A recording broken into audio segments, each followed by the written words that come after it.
Associate Director. Thanks for coming. I am very pleased to introduce Pia Lindman, who needs very little introduction here. Having not only taught here, but she actually received a Master of Science in Visual Studies here at the Visual Art program in 1999, after coming to the States from Finland on Fulbright. Pia's practice spans video, performance, drawing, and something that I like to call social engineering. But tonight she'll walk us through 3 projects in which she uses her body to reenact in a way to learn captured images of different types. In all her work, there's this boundless interest and faith in the human capacity for learning, engagement, and change. And this can be read not only in the end product, but in every stage of the process. Her engagement with 3 MIT undergraduates, Caitlin Mueller, Jennifer Chia, and Jiho Lee, as part of the undergraduate research opportunity program, has shown me personally what learning by doing can actually mean. And of course, this is a classic MIT type learning way of learning. And I also wanted to mention that her time at the center has been very significantly supported by the MIT Council for the Arts. And I say this not just to thank them, but to recognize that they recognized how much and on how many levels she could enrich MIT. Now, just some statistics. Pia has shown her work performed and been in residence around the world. In New York City at PS1, at the Sculpture Center, at the Lower Manhattan Cultural Council, in Mexico City, in Helsinki, in Krakow, in Vilnius. Next week, she'll be performing at Andrew Krupp's gallery. Right, that's in a month. Oh, sorry, next month. Next Saturday is going to be at the Verlis Center for Art and Politics. Okay, next week at the Verlis Center for Art and Politics, that's in New York. And then next month, she'll be performing as part of the Performa. Yeah, as part of this major new performance biennial, Performa 05, that's also in New York. Her videos are in the collection of the Museum of Modern Art. She has lectured widely on her work at places such as Columbia, RISD, Yale, NYU, the Institute of Architecture Française in Paris. After she presents, I hope you can stay a little bit to talk. People are very excited to see you tonight. Thank you.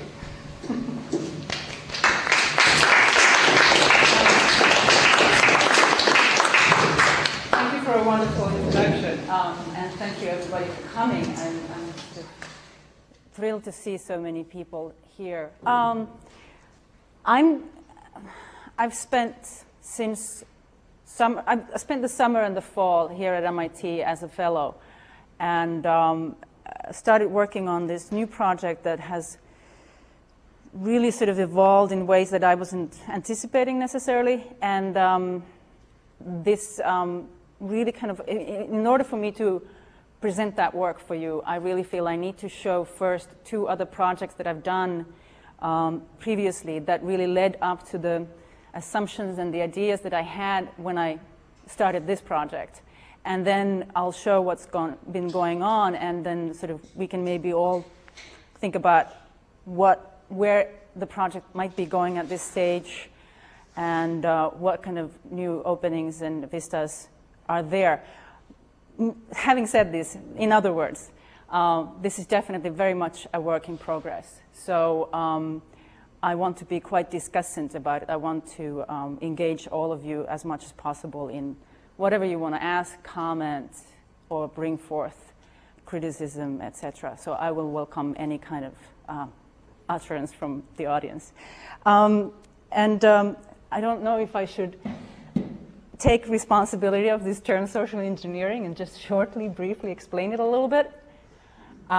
Social engineering is definitely something that Larissa worked out together with me when I was working with projects like the sauna, the hybrid sauna and the public sauna.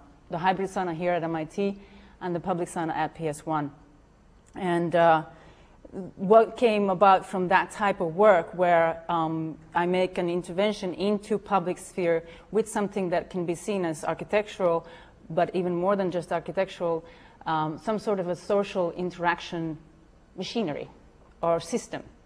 So like, for instance, a sauna, but sauna is a social practice and by inserting it in unexpected places and by manipulating the architecture that gives the confines of that social interaction, I made an attempt to bring forth, through social practice, questions about nudity and public space and gender politics. So that's, in a nutshell, what social engineering could be envisioned as. And I think that it's not totally irrelevant to mention about this in this moment, because what this work that I'm going to be showing you has to do with exactly this sort of intention and attention to social interaction that I've always had in my work. And I personally feel that at this point the work has started to evolve in ways that it starts to sort of also prompt questions about, well, what's social interaction here, and where is that initial tenet of my practice going at this moment. So I want to start by talking about my New York Times project. Is there any questions at this point or any comments? While we start the DVD.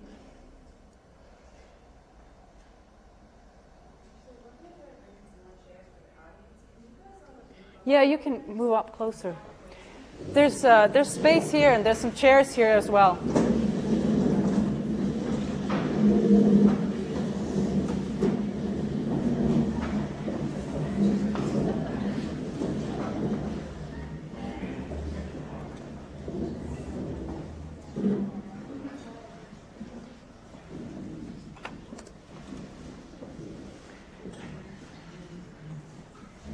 Okay, I gotta do it this way.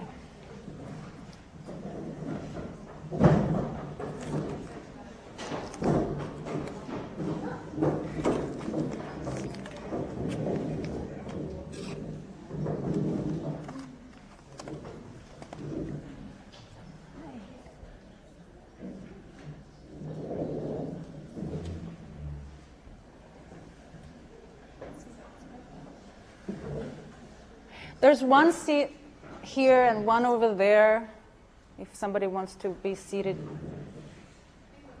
Okay, good. So I'm starting with the New York Times project, and with the video called Laconicon. That was the first version, the first stage of the New York Times project. After 9/11 in New York, where I live,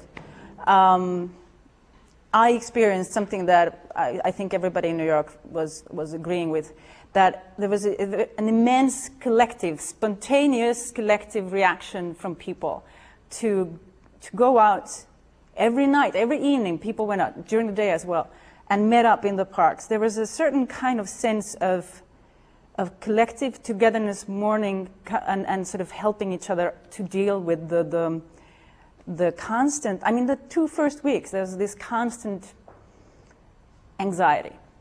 No matter what the public media was trying to say, that there was resilience and resolve and da-da-da, there was a certain collective reaction that I never experienced before.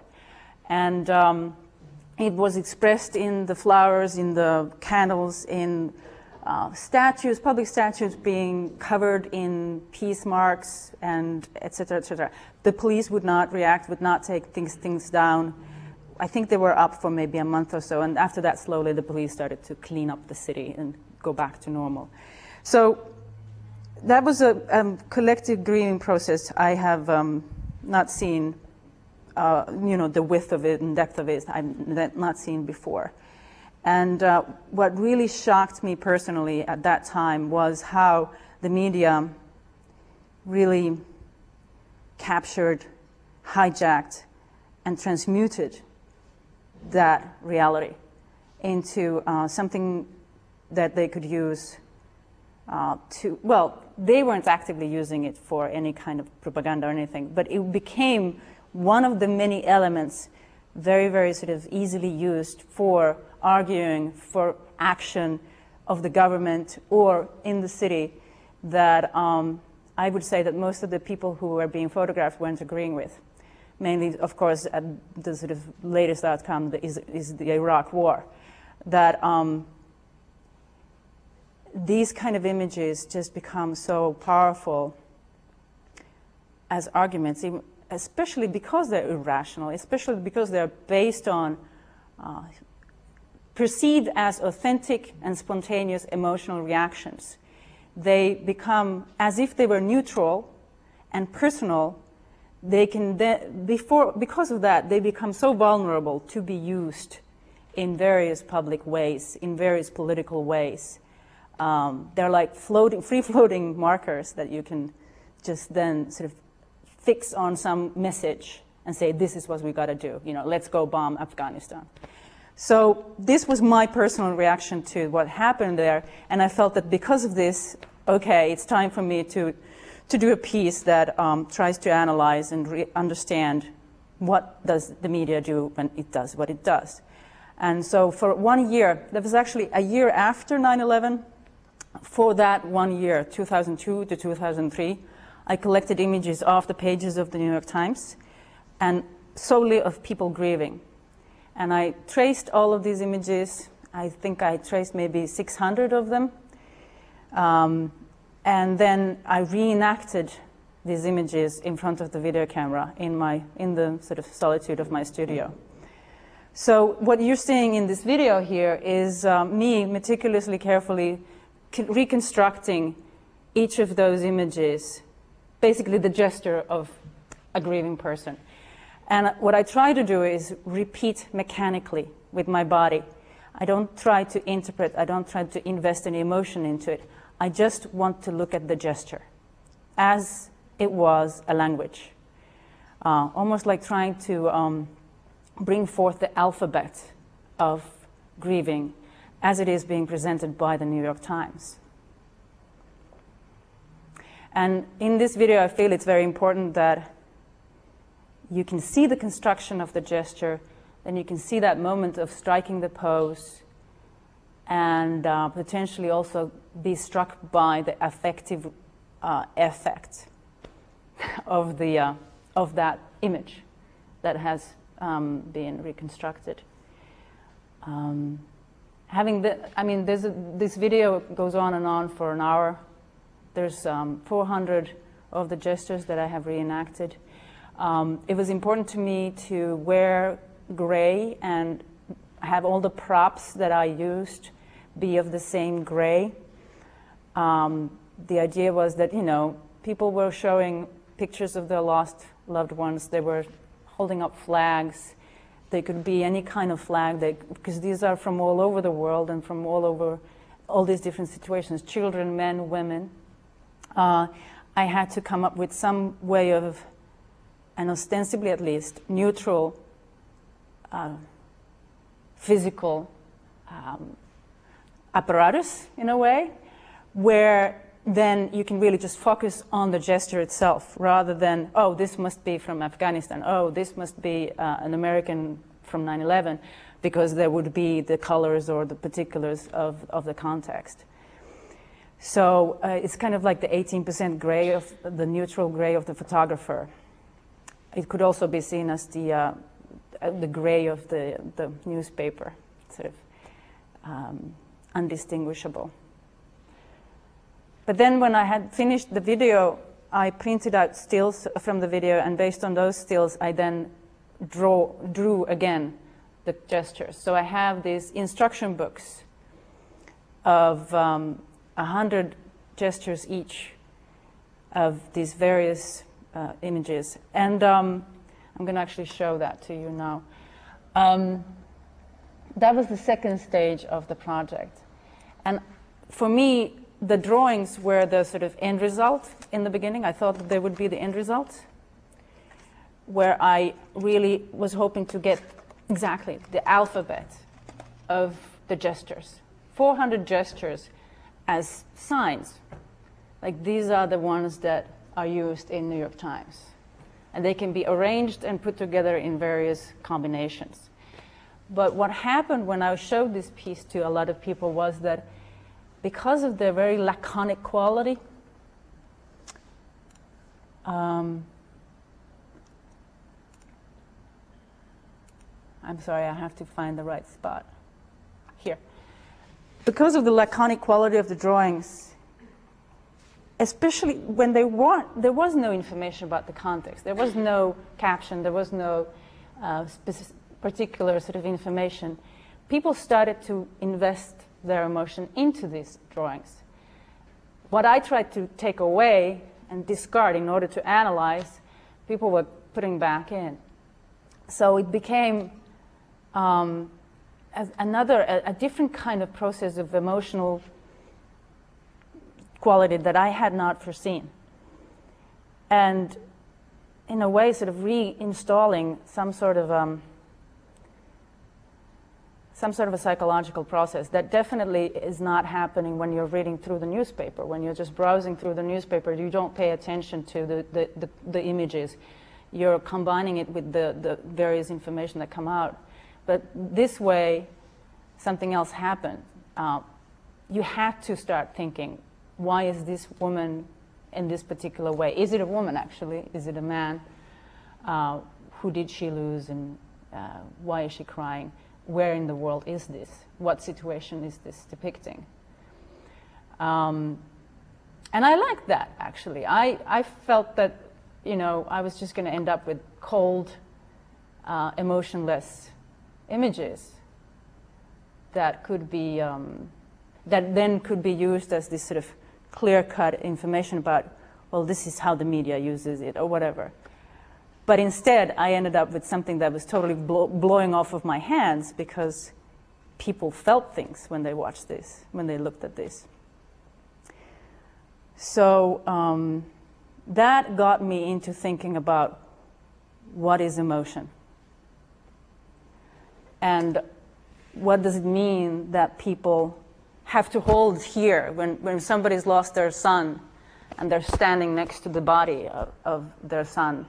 The mother has to hold her heart. What does that mean? Where is it coming from? How much is there this biological reality to it, that actually your heart feels like it's breaking? How much is it that it's a learned cultural thing where you've been socialized into expressing your emotion with a physical gesture, and actually getting into a stage where the physical gesture then produces that emotion? How much is it this way? How much is it, can one say that there actually is any biological reality to emotion? What kind of neurological processes take place in the body? Why do we physically feel something when we grieve? So I was left with these questions, and I don't have any answers. Maybe somebody else has. Then it got me into thinking more about also, well, grief is kind of clear. It's such a strong sensation that the gestures become very obvious, and we can really talk about physical pain. But what about other kinds of situations where we have some sort of an affective relationship to our environment that makes us act in a certain way in response to that environment, in expectance of having some kind of reciprocal sort of interaction going on? I was interested in people like Goffman and later writers as well, about how we perform ourselves on an everyday basis. We do what we do. We do the gestures. We use the voice in these particular ways because we've learned to expect our audience to be able to respond to these gestures and voices in a certain way. So who I am really becomes an equation of how I'm being reflected by you. And this has become, for me, something that then can be faceted into various situations that prompt us to perform ourselves as ourselves in different ways. A certain kind of splitting of our identity that comes from various contexts that change the way we actually literally feel about ourselves and identify ourselves. But it is about this interaction. So grief, and especially public trauma, public global trauma situation where you have to at the same time grieve on a personal level, but at the same time you're being photographed by global media. What does that mean to your performance, to your identity? That was the first one that I was asking. And then I started to think about, well, what are the other frameworks? For instance, corporations, where as an employee, a person has to very well be aware of their hierarchical position, their ethnic and racial position, their sort of expectancies of how they are supposed to move up or down on the ladder inside that corporation. And also, you're sort of situated within a framework of a certain kind of economic society, capitalist corporate society. So you are embedded within a certain framework of beliefs and social interactions. So how do you then express yourself? What is your identity in a situation like a corporation?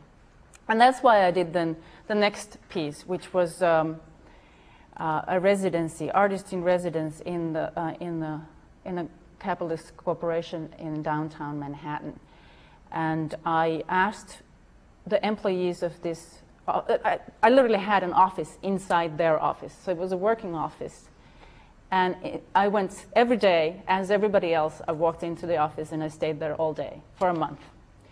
And I actually had to really carefully also think about what I was wearing and how I would present myself, because I had to not only, I actually had to sign an agreement form where they said that I commit to wearing appropriate corporate attire at all times. I think they might have seen my sauna piece and were afraid that I might come naked there or something someday. So, but I signed it, and I actually really had to spend quite a while thinking about what should I wear, because I don't think I should wear what they wear. It's not me infiltrating. I am the artist in this environment. I should play that card of being something else, but I can't be too crazy.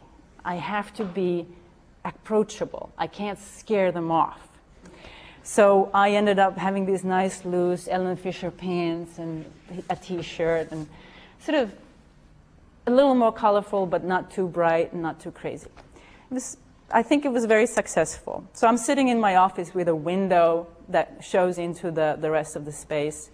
And I sent out emails to everybody that anytime you want to walk in, come to my office and we'll do an interview. And I would interview each of the employees if they came.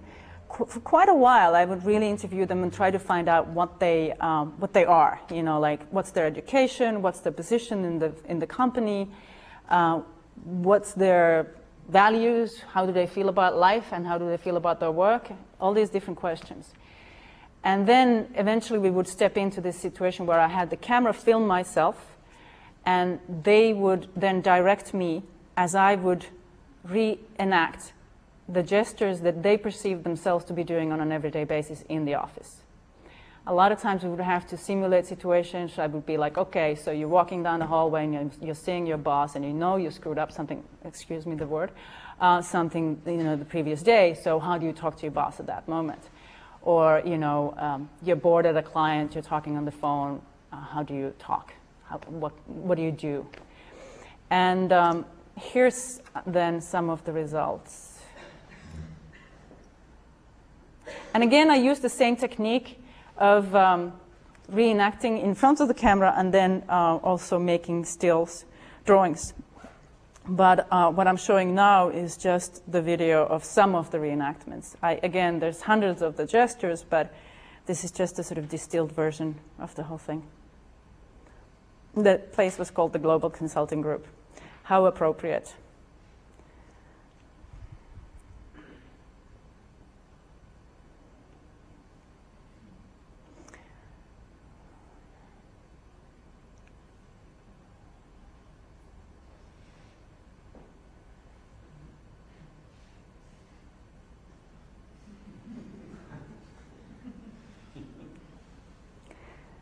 takes a little bit of acrobatics of your mouth, I have to say.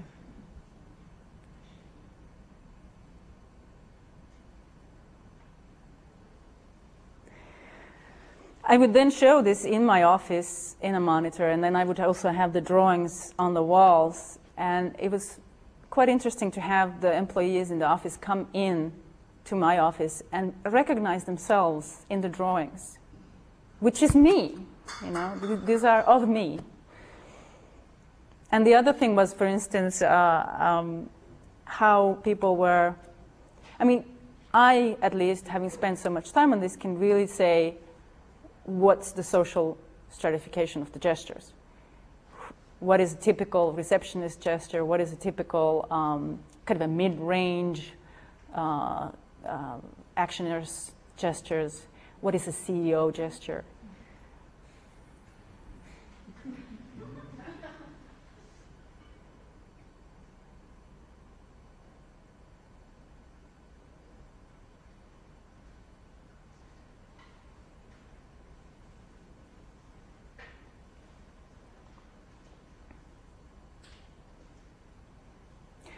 For instance, when I showed the drawings of this particular gesture now showing, I asked the employees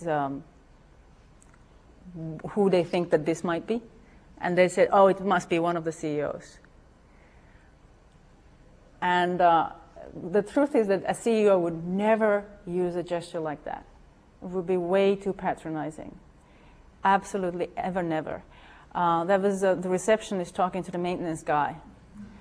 That, you know, you piece of something, something, go and clean up that bathroom. So that I found interesting in that sense, that I think that most people still link authority to mother and father, to this kind of very sort of patronizing ways of body language, and that they are easily still sort of seduced or taken in by, for instance, the CEOs never using those kind of bodily expressions. A CEO which would be much more sort of expressing certain interest, you know, and time for, you know, attention, but at the same time a certain kind of, I'm giving you 5 minutes of my time. That's a lot of time for me, you know, so you better respect it. But never showing any kind of direct authoritarian gesture. That's how I realized, at least while I was in Global Consulting Group. However, it might be different in some other company, you never know. And also definitely different in different parts of the world. Do you have any questions at this point or anything like that? Nope? Mm-hmm. Did you do any direct observation of people, or was it all their interpreted view of themselves? Yeah, this is a good question, because when I did the New York Times piece, I used images that I got off the pages of New York Times, which means that I was not the person who went there and took those snapshots of people in their very intimate moments of grief. These were images that had already been published, and they definitely, those people must have been aware of the fact that they were being photographed. And so when I went into this corporation, I really felt like I don't want to be a spy. I don't want to be snatching their private moments or anything. What I'm looking at is identification. What I'm looking at is, how do you see yourself in this corporation? So therefore, I thought that it was totally fine to exactly, for the work that I'm doing, to have them tell me through interviews what it is that they do. I have to grant it, though, that a lot of times I would have them, some were very, very sort of easy, outspoken in their bodily language, so there was no problem, but a lot of them would just be, well, I don't know, and I don't, you know. And so we would talk, and I would actually look at them, and then I would see, well, you know, you do a lot this, so what is this, you know, so I would help them, and then find a little more of what their gestures were. There were very interesting moments. For instance, the computer consultant guy of the company, he was so unmoving, but then he had this one thing. He would go like this. Like, I thought he was going to snap his fingers. He kept on pressing them down the table. And I asked him why he was doing that. And he said that, well, when you are taught how to teach people in a company about how they should be using their computer, you should never go over and show. You should never lean over. You should never take their seat.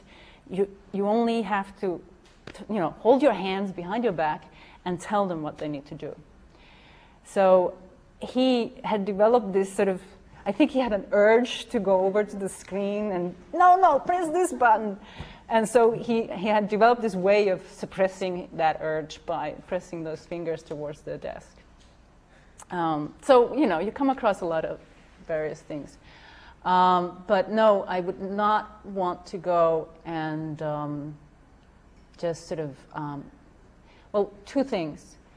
I don't want to spy on people. I don't want to find their most intimate moments when they're picking their nose and then make a gesture of that. But I also don't think that what I'm doing has a little bit to do with anthropology, but I don't think I have to follow any sort of system of collecting information that then can be sort of used as evidence for stating certain claims. I'm still just making art and leaving it open for the process to tell me what I find out and how I'm going to make that into something visible, something for you to look at. Okay. But in both cases you've been talking about how you structured it very carefully from the very beginning. And you're also limiting your creative scope, one could say. You're focusing, and you're also making a decision the minute you open the New York Times and say, is this an expression of grief? Yeah, that's a very good question. You already set the typology of grief gestures. Yeah. And so maybe you didn't see a gesture of grief. Maybe on the sports pages when somebody missed we got the last strike. Yeah, I had a long time to think about that. Yeah. Oh yeah, absolutely. Yeah. No, I spent a lot of time thinking about that. Because first decision was to just find images of grief. And then as soon as I started doing that, I started to realize, well, how do I define that? First of all, New York Times has filtered their own set of gestures that they approve. And then there's going to be a second filter, and that is me. No matter what I choose to do, it's going to be a filter. So I had to kind of, in the process, think about that exactly. How is it that I'm, collecting these? I included images of mothers and fathers of teenage African Americans who had been shot by the police because I perceived that was, now I'm jumping into conclusion. I realized at some point that most of the images in New York Times, if they showed grief, was of political content. It was either war or terrorism.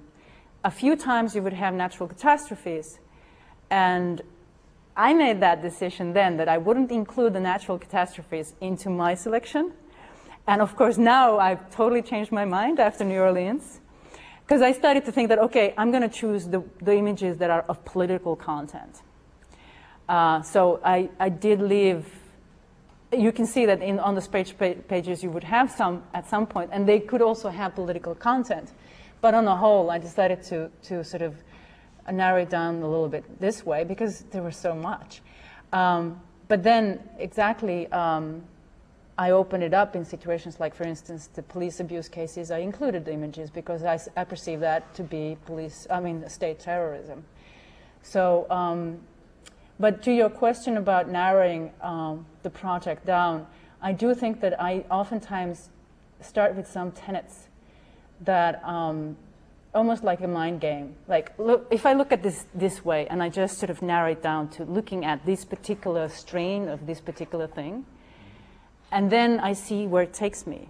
And even if I narrow it down very, very carefully, I will always end up having these problems, basically that it's impossible to follow the line of thinking or the categories that I've set up for myself.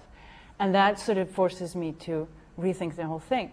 And I see that as way to really kind of go someplace with the thinking, and definitely it is in dialogue with the work, the what actually comes out of the work itself, which is something I want to talk about when I start talking about the MIT project.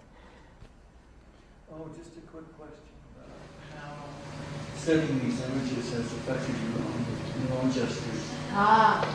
So you're quite animated with your hands. I was even more animated before. I think I've can I reenact myself as the 14-year-old? That might be one of the biggest challenges of my life. I could say that. And I should maybe do it. I think that what was really important for me was that that question of emotion, affect, authenticity of emotion. Physical gestures are perceived to be more sort of inadvertent and spontaneous, almost unconscious, whilst verbal expression would be something that we knowingly do. And I think that gestures are... I think that gestures are just equally language and equally a sort of a repertoire that we've learned. However, I'm still struggling with that relationship, and I'm not sure where it's going to go. I want to have a dream panel one day where I'm going to have a neurobiologist with me, and then a psychologist, and then an artist and whatnot, to really kind of hash that out. What is biological about emotion? What is cultural about emotion? But I do definitely think that with this process of the New York Times piece and the Corpcom at the same time, what was really affecting me was that I got deeper and deeper into this questioning that I think is very, very important to my whole life, to my whole personal life. This problem of self-representation, identity, and a sense of a wholeness of emotion, which I severely and sincerely doubt. So did that help any? There was a one-day symposium in New York City, Saturday. It was part of CUNY, the separate art department called the NY New York Academy Science, NYAS. And the reason I mention it because it's to your point about bringing crossing disciplines and with art. And the vitality of art, and usually artists do already incorporate several disciplines. Unlike specialists here at MIT, where they get very expert, but at a narrow scope, in general, in science in general, is targeted more narrow and deep as opposed to crossing. Although I think to say that MIT is one of the more sort of crossover, kind of cross-disciplinary places I've ever been to. Most broad brush, art versus science, so technology, institute, so versus mass culture art.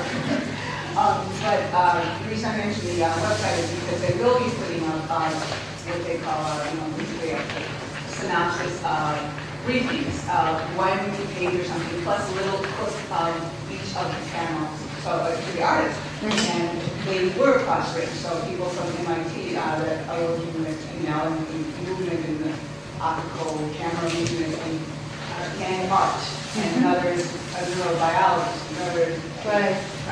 Yeah. So take a look at for you to form something. If you go down and find this podium form, and then share it with sort of similar accounts, because those can be touch points and they can be nodes, and build on that. So we can maybe talk a little after the discussion, and I would like to get the website. That would be very interesting. Speaking of the biological origins of emotion, there have been a lot of studies of that. I don't know if you're familiar or use that, as part of your inspiration. But when you were doing these projects, did you feel any of that? Did you feel that putting yourself in, the position of grief, did you feel grief or? Oh, yeah, that's another thing. We won't have time. I was going to show you some of the live performances that I've done in public spaces in New York, in Vienna, in Mexico City, where I performed these gestures live. And a lot of times I have people come up to me after the performance like, oh my God, you must be exhausted, so much emotion. And I'm just like, that was you. It wasn't me. I just focus on performing it. I focus on reenacting it, repeating the gesture. And my body remembers already very well. When I did it once, I have 10 hours of me just really meticulously reconstructing single thing about those gestures. It got registered into my body. It's quite amazing. I had no idea it was that effective. But now when I see that same image, it's very quick for me to put out the same thing again. And I don't think about it that much. So all that emotional, that comes from you seeing the gesture. But of course, yes, you could also say there's that old saying of, first you bend down on your knees and then you pray. Meaning that you don't get religious sentiments before you do the gesture.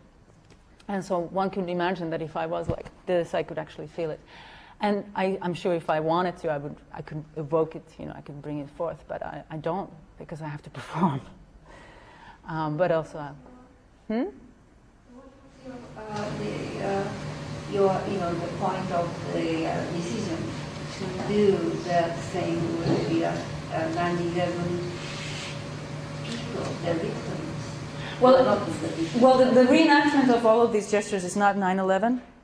It's all kinds of people from all over the world over the course of 1 year of the New York Times. So it's not specifically about 9/11, but the decision to do this was really initially, I just wanted to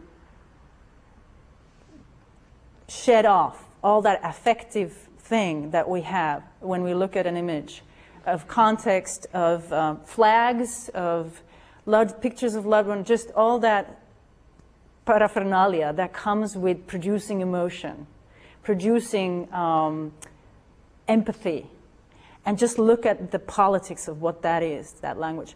Like for instance, when over that whole year, there were maybe 5, 6 incidents in Middle East, some bombing in Israel, retaliation in some areas in Palestine, and you ended up having an article, of course, reporting on that. And every single time, you would have a close-up of an Israeli mother grieving over a coffin, over some lost loved one.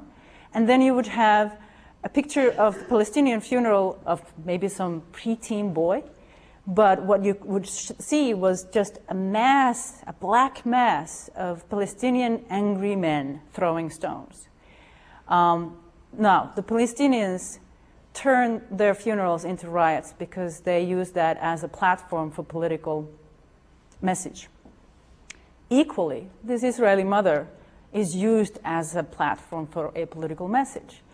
And the article might actually sort of write about everything in very, very objective way and really kind of talk about how the Palestinian boy was innocently killed and whatnot. But what is going to be the immediate effect of that article is these two images that are placed next to one another, where you have a close-up of something that really evokes empathy, and then you have angry mob.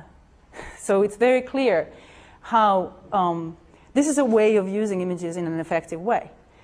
So what I did was I would reenact the mother, and I would reenact a throwing of the stone. And then I would make a drawing of them. They would be on the same level.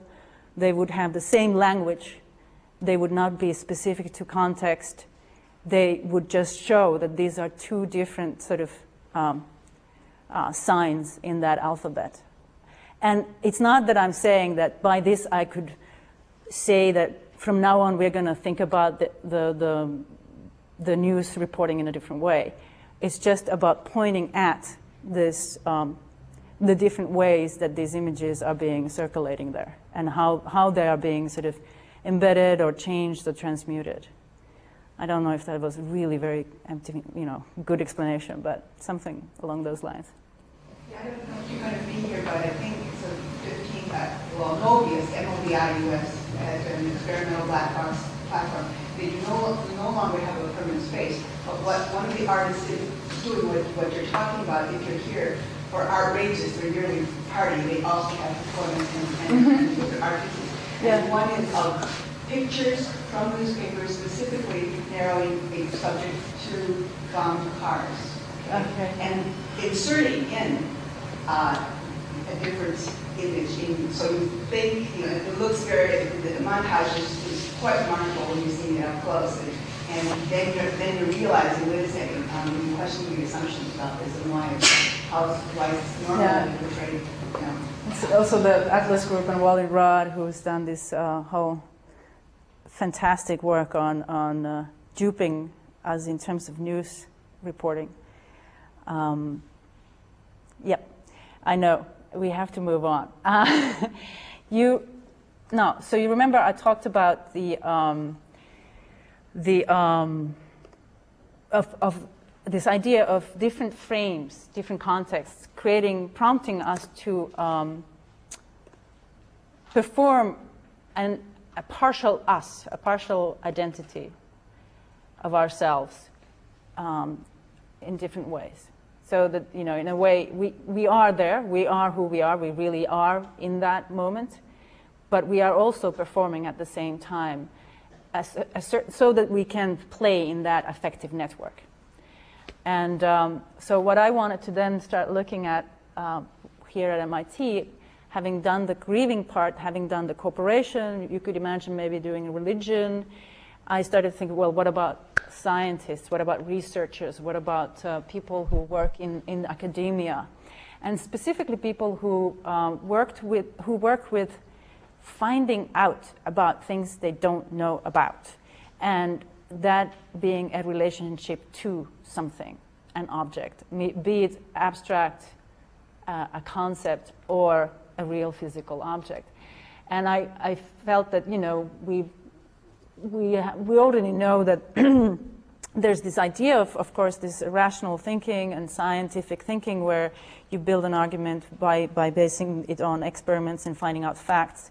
But at the same time, everybody who's working with finding out something of things that they don't know, they also have an effective relationship to that object. They also function as psychological entities, not just rational thinkers, but they also engage in this whole thing with other levels of their mind rather than just the rational. So again, gestures being this inadvertent and unawares kind of language as we think, I thought that this would be interesting to look at how through gestures a researcher might express something of this relationship to the object of study that they're studying. That might reveal or might not something of the things that don't come across in that dissertation or in that paper that they're writing. So I wanted to be here at MIT and go into laboratories and sit down and work with scientists, researchers, and just see how they do that interaction. And this is now the part that's very much a work in progress. So this is where I'm going to be threading on thin ice. And I want to show you just a few examples of what I did in the beginning. Over the summer, I went to various groups of people and interviewed them pretty much in the same idea as I was doing with the CropCom, that I'll just interview them and we'll see how they talk about it. And I'll see where I get. But it has changed. Anyway, so here are some stills by, and this is Mitch Joachim, who's a designer from School of Architecture. And I definitely think that in terms of animated speech, I've met my match. Here he's describing a car that he has worked on.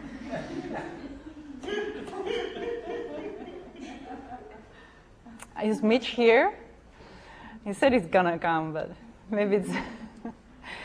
and I really kind of, they're hilarious, right? But I also really like the fact that here we are, he's talking about a car that does not exist. He only imagines it. And he uses his body. He uses his body to really become it. That's fantastic. That's really, an unknown that he imagines. And this is the same car being now reviewed. What happens here is also interesting, that it's almost like a wave of gesture, that I give this to you, and then Bill Mitchell picks it up, and then another person picks it up, and it goes on, and it repeats itself, and it becomes a collective idea, And here also what I found interesting was that, I'm just quickly going to pause here, the tall, lean guy here is from the General Motors, so he's the main sponsor of this project. And he's, of course, an old-timer. He knows everything about serial production of cars and designing cars and all that. So he does appear more sort of laid back and cautious. These are the few moments when I saw him make any gestures, but this is very much the way he would be most of the time, kind of taking in this position of, I'm just observing, and there's definitely a sense of power position in this. And I also like this picture very much when they're all peeping in like that. And this is also then how research is one thing, but also engineering and design involves also envisioning something that does not yet exist. And so you are building and working with things that you're imagining at the same time as you're, part of it you know how to weld, or you know that this is this and this metal, but you're doing something that has not yet been there. So you are partially knowing something, partially working with something unknown. And I really like the sense of the intensity of attention and sensitivity of these people when they were working on the car. It was quite intense to look at them. So having followed this process over the summer with the Gary car and some other works as well, I sort of started to wonder where I'm going with this. And I actually haven't worked on the Gary car after that. I totally could reenact this and make drawings, but it didn't seem like the most important thing to do at this moment. And I also became more and more interested in this sort of relationship of this object and this idea of this, ion hacking. It was actually Caroline Jones. I interviewed Caroline Jones about ideas of working with scientists and how scientists relate to the objects of knowledge. And she said that Ian Hacking has written this book where he's basically saying that scientists relate to their object of knowledge through two very sort of distant ways. Like, rarely do they relate to the object directly. So it would be either by representation, models, sort of showing a model of something, or by changing the conditions in which this object is and then measuring it with instruments. So it's always by instruments and different sort of things in between the object and the researcher itself that the researcher is interacting with the object on a general whole. Now, I went to see Rodney Brooks at CSAIL, Computer Science and Artificial Intelligence Lab, and talked to him about the work that I'm doing and wondered if I could work with any of his researchers. And that's when I really kind of came into this conclusion that, well, if we think about what Ian Hacking has said, what is interesting about these humanoid robots, if anything, is exactly this, that at the same time as it is the instrument, it is the object itself. And those researchers do interact directly with this object. So I kind of went into CSAIL and into the humanoid robotics group, and that's where I'm paused with my work and looked at it much more carefully. So first introducing Mertz and Legion Arananda's project Mertz. Oh, now I have to put some volume up.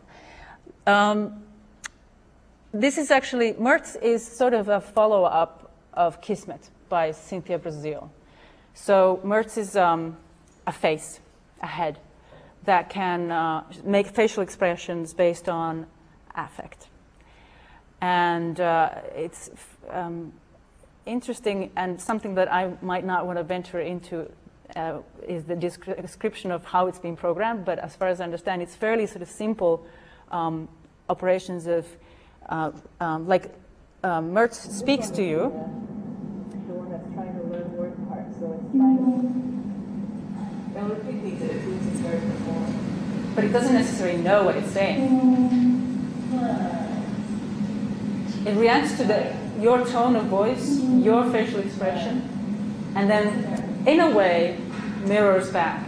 Now, mirrors back to you, meaning like if you speak angrily to it, it will get, angry maybe. But the way it seems to be working is that it's impossible to tell why it's reacting what way in what instance in any case. So there's a lot of different functions and different variables that interact at the same time, so that its behavior really becomes confounding and definitely like an infant's. So you're like, is it constipated? Why is it making that? You really kind of have to start relating to it as an unknown. And another thing is that this is a situation where Legion went to talk to a group of people that came to see it, but Mertz is left alone. So this is now, and Mertz is not aware of the camera. Mertz does recognize, if you try to look it into its eyes, it will eventually look at you into your eyes. So you feel like you have eye contact with it. So you really kind of get this sense of having an interaction with somebody more than just a machine. Now, but it does not recognize camera as eye. So I have the camera filming Mertz while nobody else is looking at Mertz.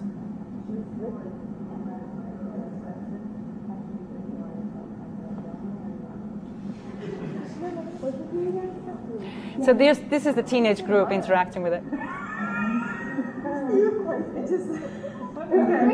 You look just like each other. You want your own? Yeah, I want to have For some reason, Mertz really liked this one particular girl. Bear. They don't say wrong. So this teenage girl and Mertz, they connected somehow.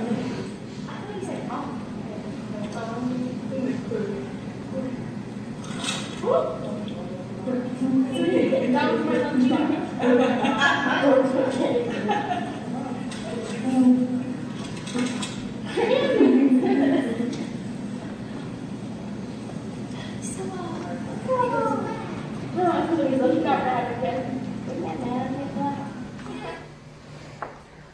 Don't get mad, get glad.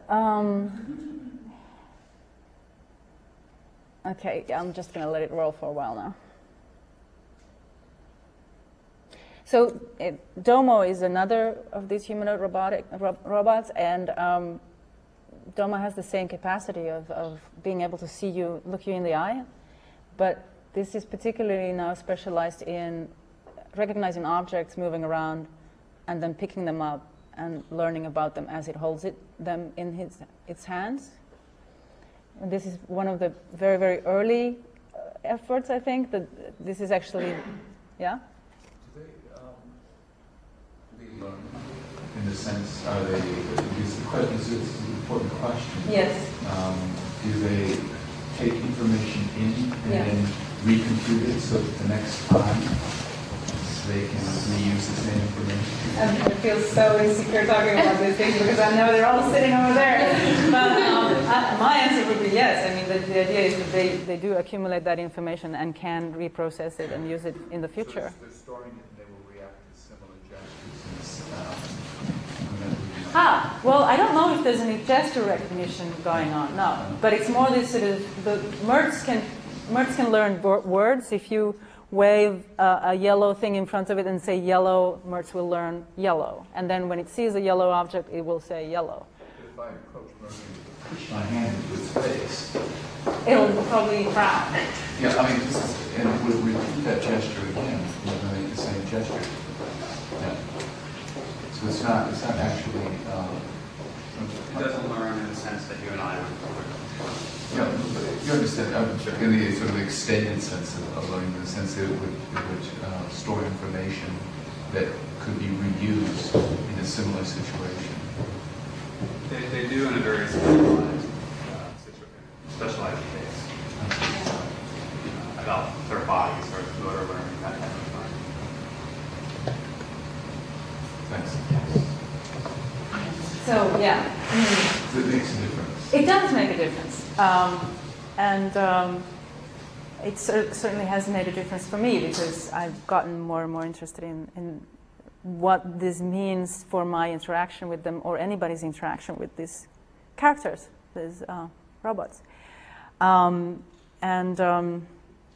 So my first idea was that, okay, I'm filming these. I want to film the researchers as they interact with them. Now I noticed that, okay, I can also have these visitors. How do they interact with these robots?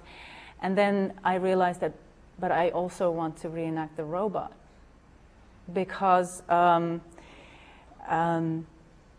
first of all, when we make these kind of humanoid entities, we are doing it because we want to mirror ourselves. We want a mirror for ourselves. And there's different levels of when the mirroring becomes too perfected so that it becomes scary, and thus you get the Frankenstein kind of syndrome, or the the what? And you know, so there's definitely this constant balancing between human to human, all too human, or machine and thus other, or too human, thus other too. And so I really felt like I want to start understanding more exactly the robot itself as the mirror, as this what we desire kind of thing. And so having done some reenactments of the robot and then making these drawings, I realized that I went through classical training of human, life model studies. I trained years of human body, how to draw a human body. And whenever I draw myself after reenacting, or even another body, I can do it pretty quickly. I can get to simple keys, I can sort of figure out what's going on. But with the robot, I realized that I'm totally at a loss. I don't know this thing. I don't know how to draw it. And so that's the next step. I realized that I have to learn this object. And so I started making life model studies for the first time in 20 years. But this time of the robot. And drawing for me really is a way to analyze what is there. It's not just looking, it's really looking through. It's about understanding what's behind what I'm seeing as well as what's in front of it. And so in a way, it's a very sort of bodily way of knowing to me. And that's why I've been doing this. After having done these drawings, I felt more confident in going back to the drafting board with the reenactments. And this is definitely something that I have to continue with. I still don't know it well enough. And also when you make these drawings, I really feel like I can start understanding what works effectively in this. What is machine and what is that in those things that make you look at them and want to talk to them. And so, and here also, I think these are very nice stills from a research video that Aaron made with Jeff, that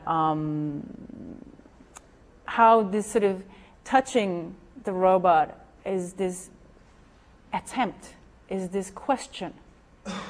Actually, before I show that, that's the other thing that's very interesting with Domo is that it's not just a machine that, if it puts its hand out. If something comes in the way, it will just go straight through. That's what a machine does, right?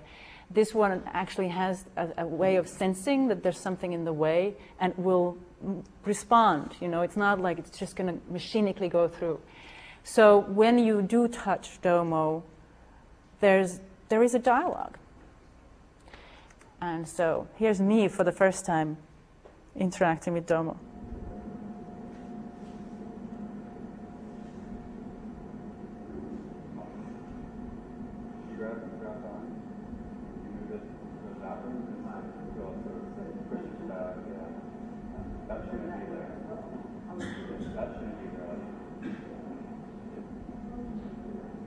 And I just really think it's amazing how Domo keeps looking around as I'm going about trying to understand it. It's like, what are you doing? Pardon? Domo? Yeah. I don't know what Domo means. Can you say, Aaron? It's a Japanese word, but it has a reference to a song, actually.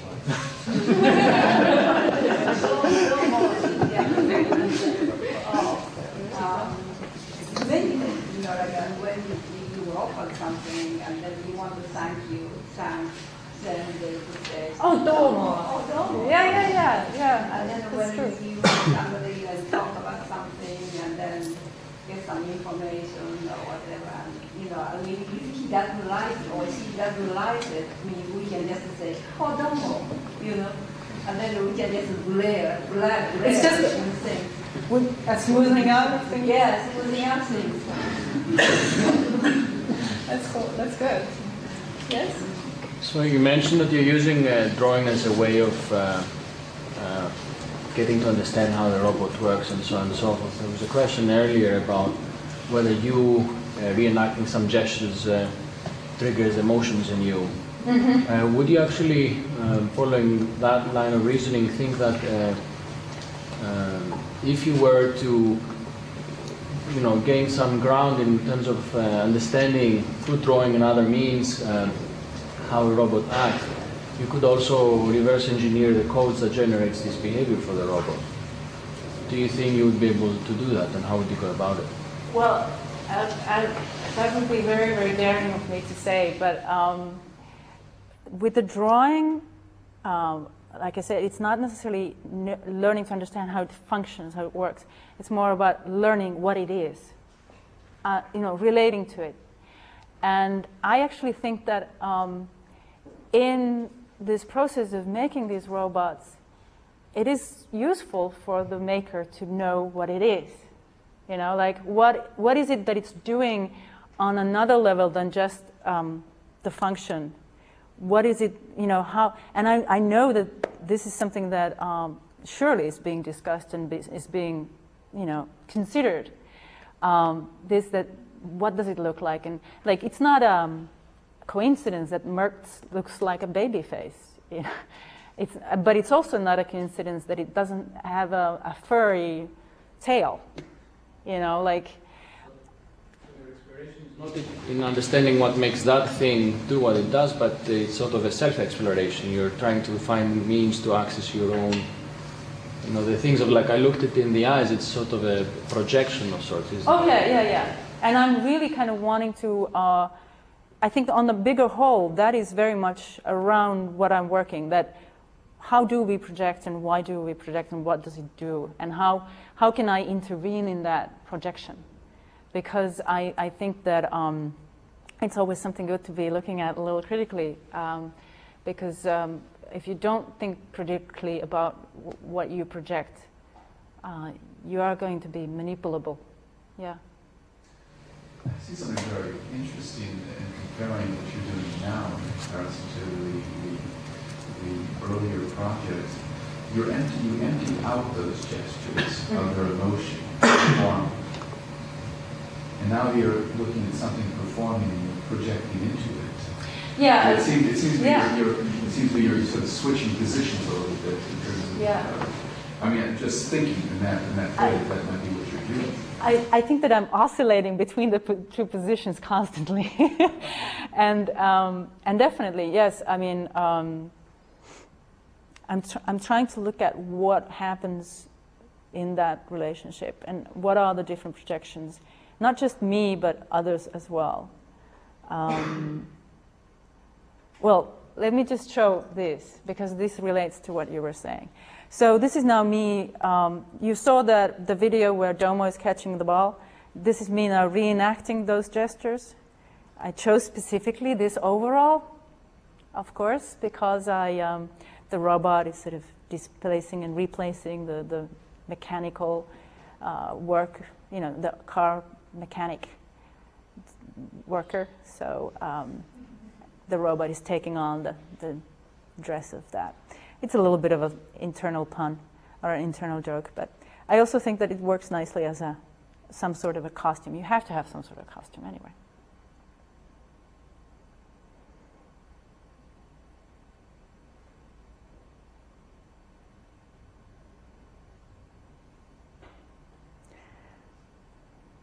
So when I was making these, I wasn't quite sure how this was going to pan out. But as you can see exactly, the drawings that are on this side of the walls are now the drawings that came out of this video, and then putting them in a mirror relationship to Domo as it is doing the same gesture.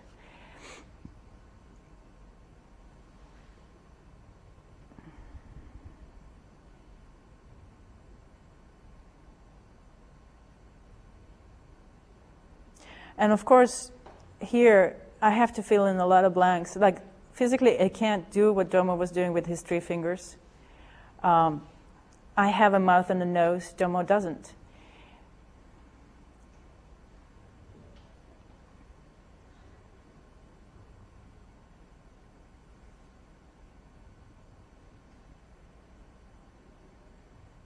But I think that it doesn't really matter.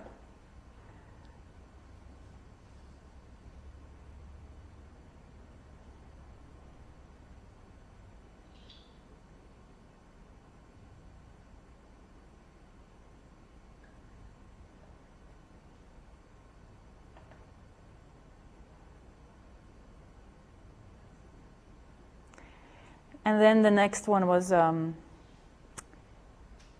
this is me now reenacting Mertz. Mertz's facial expressions as it is interacting with Legion in the very first video that you saw.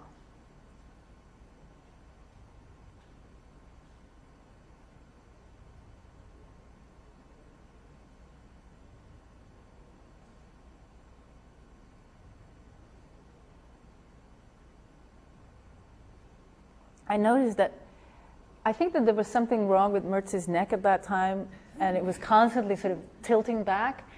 So for me, it was pretty hard to reproduce that tilt constantly. But I was doing my best.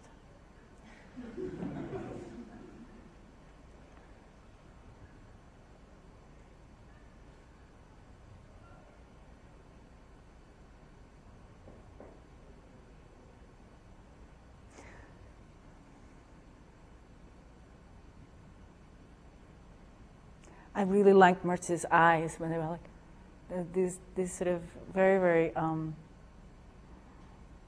intense eyebrows.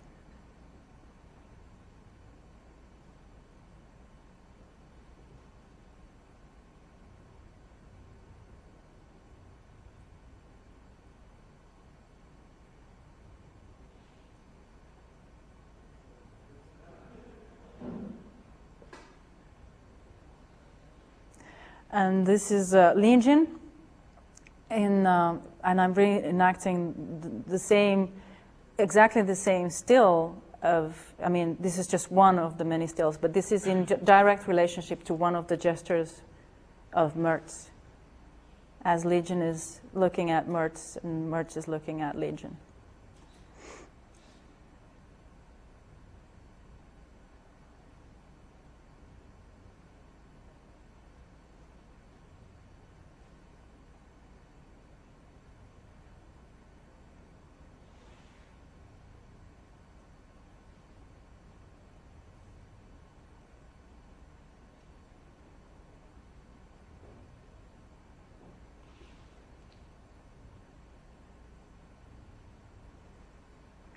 And here, this is the teenage girl that, it was such a messy video, so it was maybe hard to notice, but there was that teenage girl that really connected to Mertz. And in the very beginning of the video, actually, Legion says that Mertz must think that you're the mother. And I picked out all the gestures that many of the gestures that this particular girl was doing in relation to Mertz. This is when she's actually touching Mertz's neck.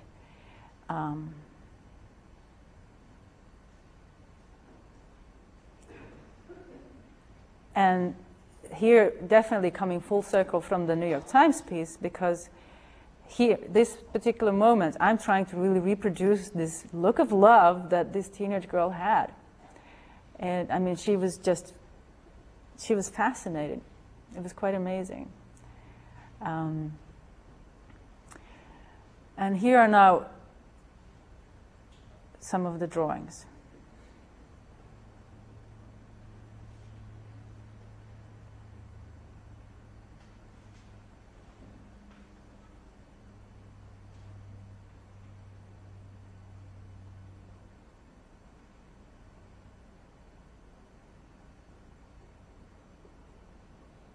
She kind of touched the neck, not sure whether she was allowed to. She kind of sneaked over to touch it and looked at him with this very, very meaningful gaze. It was a very strange moment.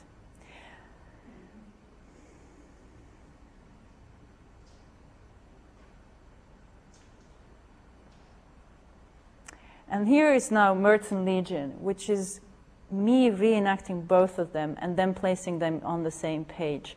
So this is actually the same as the video. And so these are the same stills from the same moment. But because I'm reenacting them separately, putting them together, it was kind of interesting to notice that I couldn't fit them. They don't look like they're from the same video anymore. And they actually look like to me, they're like as if they were each other's thought bubbles.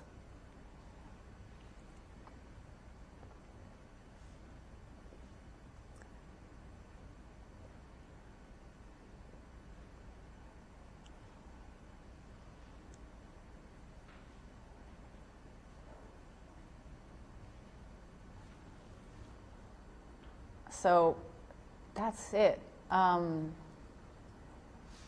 This is how far I've gotten this far.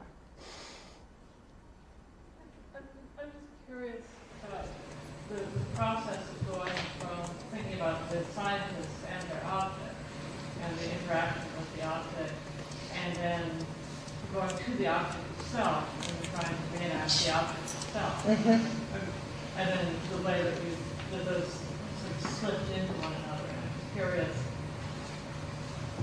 how you're trying to sort through all that. Yeah.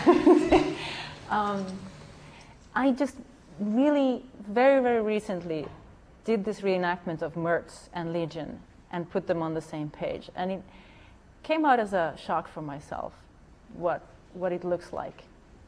Because it looks very strange. But for me, I feel like it is potentially really expressing. I mean, I felt that the way I was, in a way, becoming, it's not that I was becoming Mertz, but I felt that I was doing what Mertz would be if Mertz was human, potentially. And I was putting myself in this situation that when you then look at it next to Legion, it's like Legion is actually very emotive, very much relating, and and then there's this sort of this character who just sort of responds the way it wants to. It's like it's much more unwilling to reciprocate, and I don't think that feeling would have come just from looking at the video itself, but actually from going through this process of trying to be both of them. Potentially, that's a kind of a realization that I have. I wonder if you're also asking about this quality of embodiment, what it means, or... Well, I'm also just thinking about the gesture that it took to make the robot try to catch the fall, and the decision to focus on the robot response versus the gesture of trying to get the robot to have a gesture of response.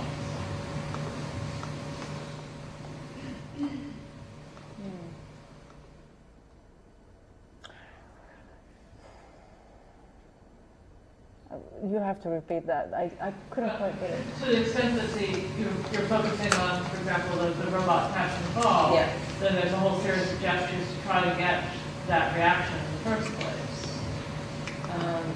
Yeah. To produce it. Yeah. To have the robot produce it. And it seems like we sort of slipped over into focusing on the robot. Yeah. Rather than the perhaps very studied gestures that it takes to get that reaction. Well, that's it. And this is where the whole code question comes in as well, because that is not necessarily, like, yes, there is this person who's waving the ball, definitely. And yes, I haven't done it yet. I have yet to come to that situation where I have one camera filming the other, and from one other angle. But I have definitely realized that I have to do it. I have to get two cameras, and I have to really kind of put together this whole situation. But also, there's this whole other gesture that's going on, which is the coding, which is the designing of the thinking, and I actually do want to work with that as well and see how that comes. But I don't know code. I don't know how to work with that. So I have, luckily, this Europe, Caitlin Miller, who hopefully will help me figure that out. We'll see.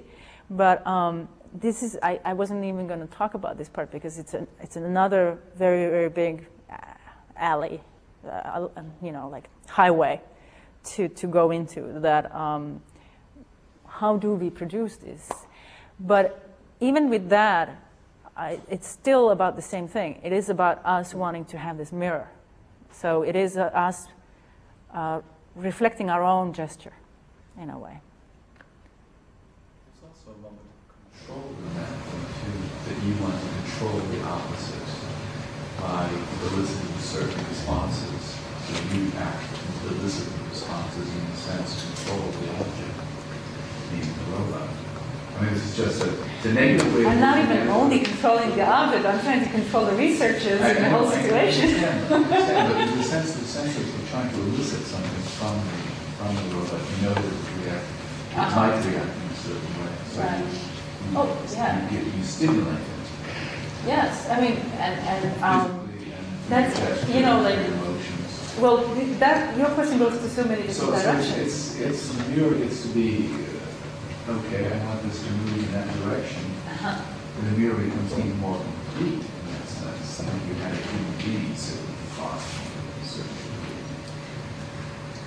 You mean that the robot is more complete mirror in general? Might be. I don't know how they react. That's the question.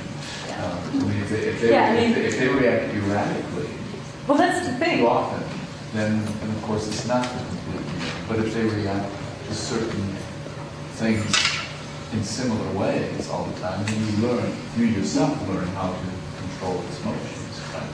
I mean, I suppose you have a whole set of things that you do to make You sure. certainly learn how to act in very particular ways to make it do what you want it to do. Yeah.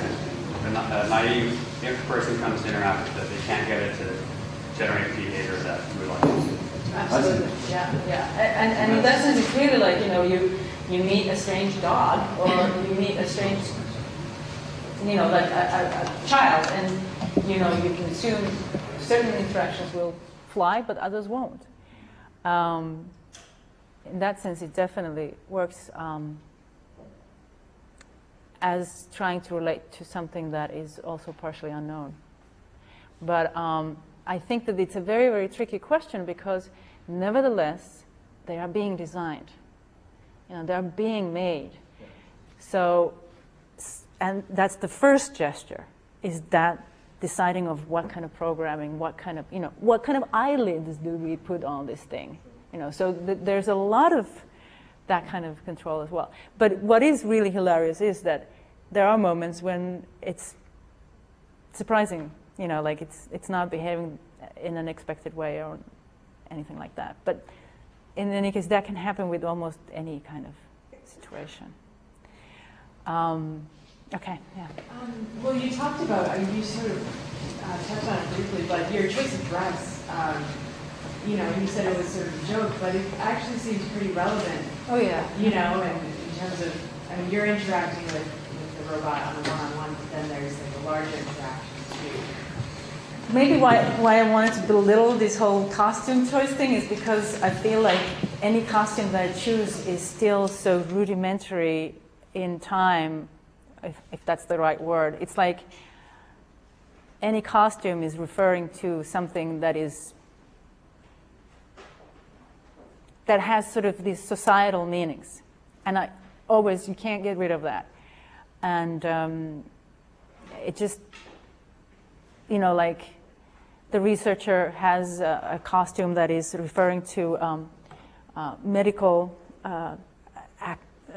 auctioneer, like somebody who's in a hospital, but is the administrator, or the car mechanic is again referring to this sort of obsolete sort of activity of masculine machine treatment.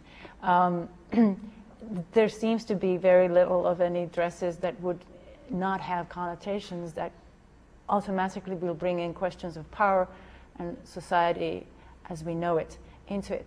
So that's why I'm kind of a little joking about it, because it feels like I can't get away from that, so I have to play it. I have to play the game.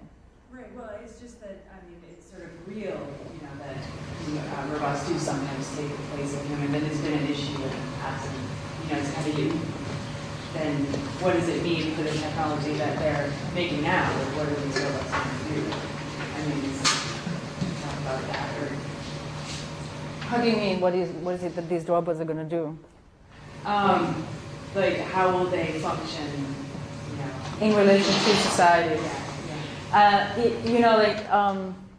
That is a relevant question, and obviously it's in the back of, it's kind of part of the platform from where I also started to do what I'm doing.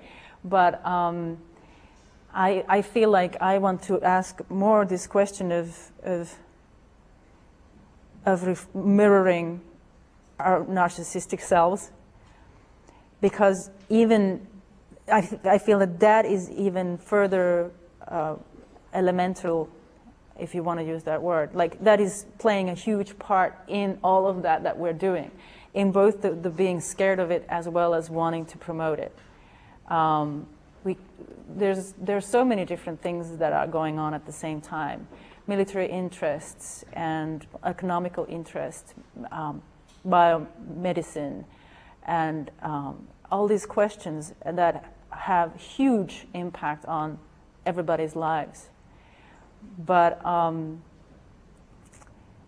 and they definitely walk along next to all of the stuff that I'm doing, but I feel like at this moment it really, it's sort of, we're still just sort of working in that same sort of ontological question, like we urge to do these things because we want to see it happen, and it's sort of, I think it's the most sort of strangest, ridiculous thing that we're stuck on it, and but it's still working. It's still, that's the one that's in the back of it, to a great extent. Is that answering your question? Yeah, I'm wondering if I can kind of reverse the flows a little bit and ask what sense you get of what your subjects might learn from you, learning from them, whether Corpcom or you guys, or... Yeah. Do you get any sense that your subjects are actually learning from you, imitating and learning from them? I'm not sure. If I may, just a little bit, I think that with the Corpcom, it was more clear that people had some. First of all, they really liked this opportunity to they saw me as a different channel, as an open door to express themselves and talk about themselves in ways that they usually can't do in a corporation. So to them, it was a very sort of instant kind of coffee break kind of thing, and that was fine, but it was not what I needed, right? So it wasn't.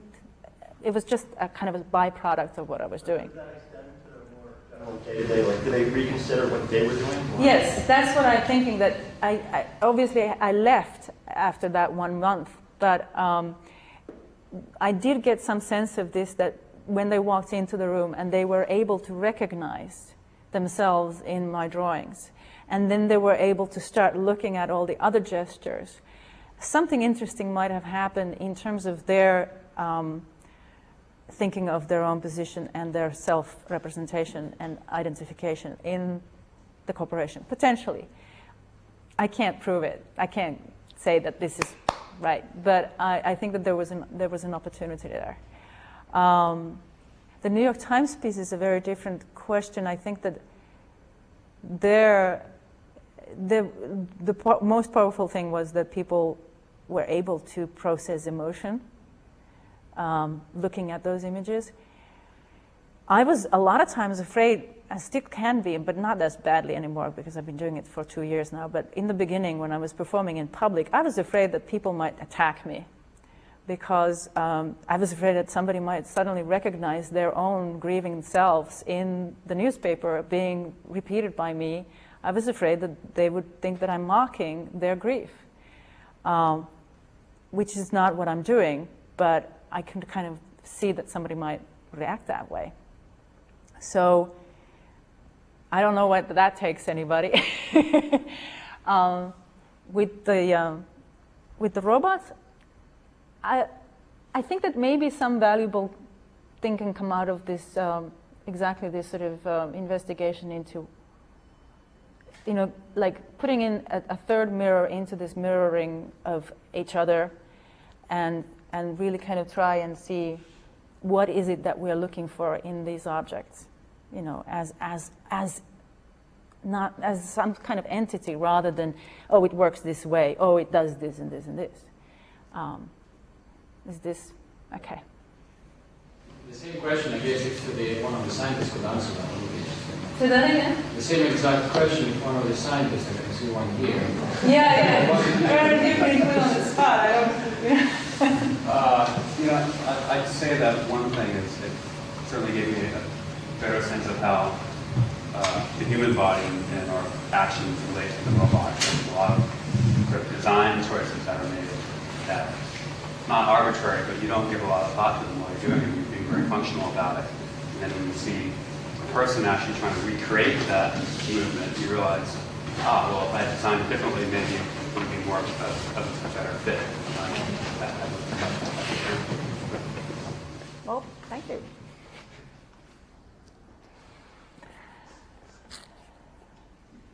When you said introduce the third mirror, I think it's a really helpful strategy to take, and it's not unusual for even just the parent to help with a third person or the third mirror.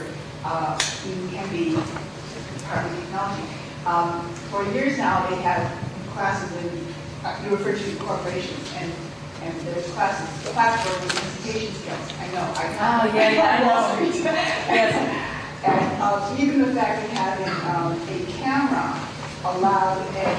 technology allowed a thing out there, this video going of themselves, was allowing them to be open to seeing and learning from something out there, not the little girl telling this successful guy, anything, frankly. It was helping dissolve that wall that was there with it. It's instinctual, you spend your turn, and it's not a bad or put the right thing automatically.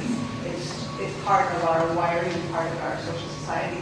But when we have this third thing out there, like video, for any, especially for controversial and learning issues, it really can help pay attention to that. Maybe I should reenact some of those teachers when they are trying to show you how to emphatically talk to somebody convincingly.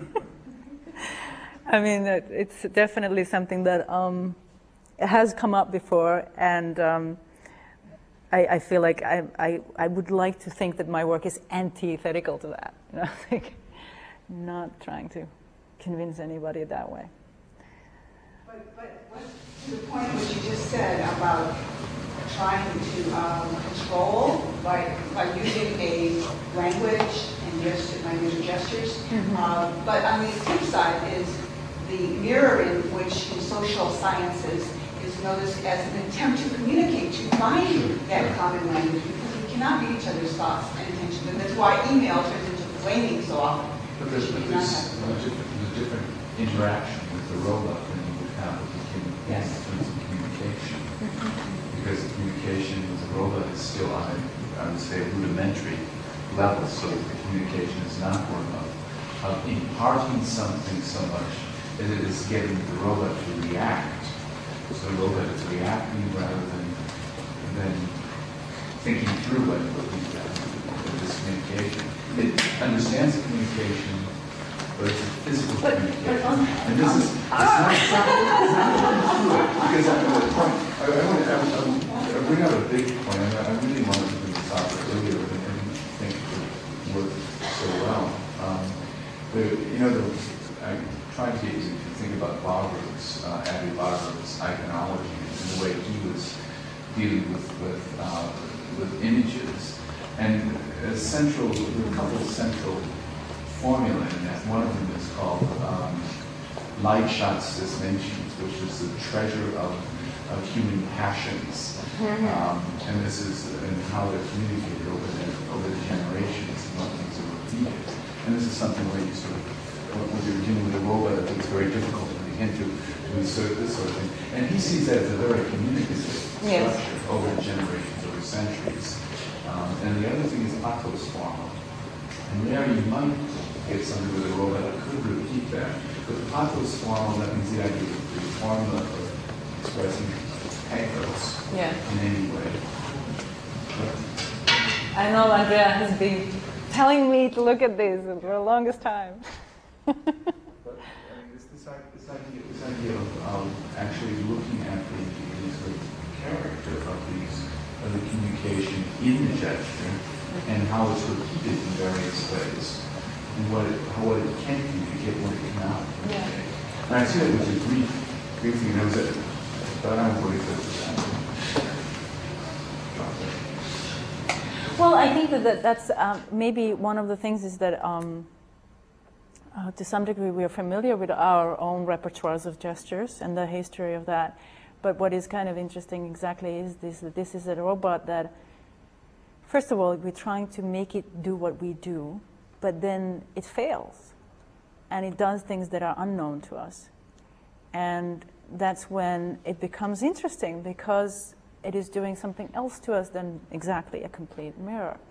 And I think that's why I might be exactly interested in it. I can look at Warburg's gestures and recognize them. I wouldn't find it interesting to repeat them because they're already indexed by him. You know what I mean?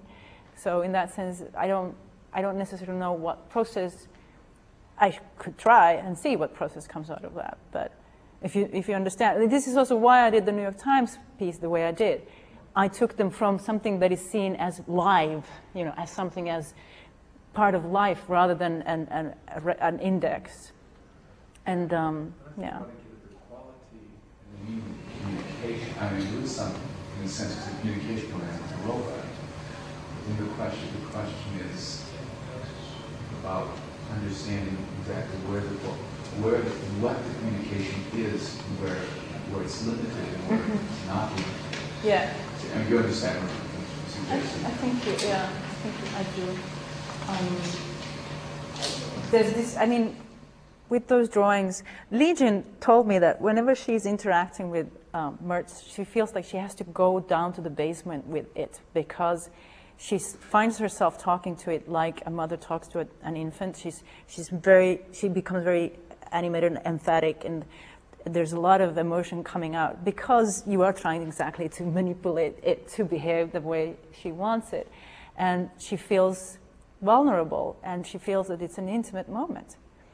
And I think that that is exactly one of those things that I think is very interesting, because Mertz is not responding as you would expect it, because it is a machine. Yeah, yeah. Well, as it should, according to the codes that we wrote into it. Then you have the parent and the child. Yeah, yeah. These guys in the machines, parent and child. But because of this sort of failure and difficulty, it does bring out even more of the human trying to enact its own humanness in this situation, if that's making any sense. And that's what I feel about those drawings over there, where there's a disjuncture in that mirroring, and it brings out something new, something different than I was thinking, or that would be sort of expected just in terms of looking at a particular kind of gesture. That's helping. But I mean, I totally, agree with what you're saying, and I want to look into it a little more. We can talk more about it, definitely. Are we done? Anybody else? And I think, thank you very